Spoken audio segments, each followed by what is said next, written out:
ETV Telugu.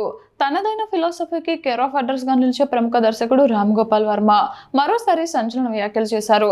Artificial intelligence భవిష్యత్తులో మానవాళికి కొత్త మతంగా మారబోతోందని, ప్రస్తుతం ఉన్న దేవుళ్ళు మతాల స్థానాన్ని అది భర్తీ చేస్తోందని జోష్యం చెప్పారు. ఏఐ అత్యున్నత స్థాయికి చేరుకున్నప్పుడు ఇది జరగడం ఖాయమని ఆయన తన విశ్లేషణలో పేర్కొన్నారు.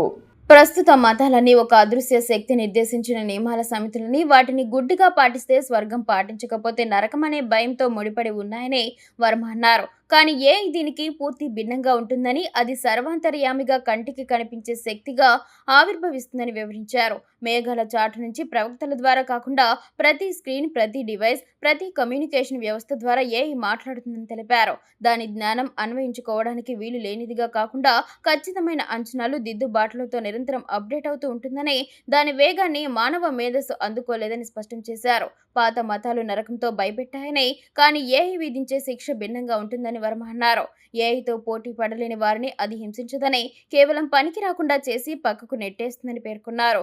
ఏఐ ఉనికిలోకి వచ్చాక నాస్తికులకు, సంశయవాదులకు తావుండదని అన్నారు. ప్రస్తుతం మనం దేవుడి ఉనికిని ప్రశ్నించవచ్చు, గుడికి, చర్చికి వెళ్లకుండానే జీవించవచ్చు. కానీ ఏ విషయంలో అది కుదరదో. మనం ఆధారపడిన వ్యవస్థలన్నింటినీ అదే డిజైన్ చేస్తోంది. రాబోయే సంక్షోభాలను ముందే పసిగడుతోంది. మనం స్పందించేలోపే నిబంధనలు మార్చేస్తోంది.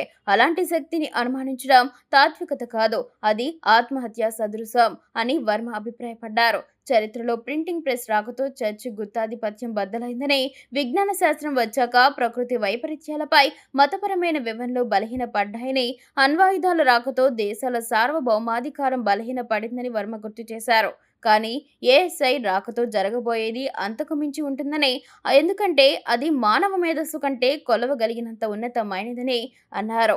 అప్పుడు దేవుడిని నమ్ముతున్నారా అనే ప్రశ్న స్థానంలో వాస్తవికత గురించి మీకంటే ఎక్కువగా అర్థం చేసుకుని మేధస్సు ఇచ్చే సమాధానం అంగీకరిస్తారా అనే ప్రశ్న ఉదయిస్తుందని తెలిపారు.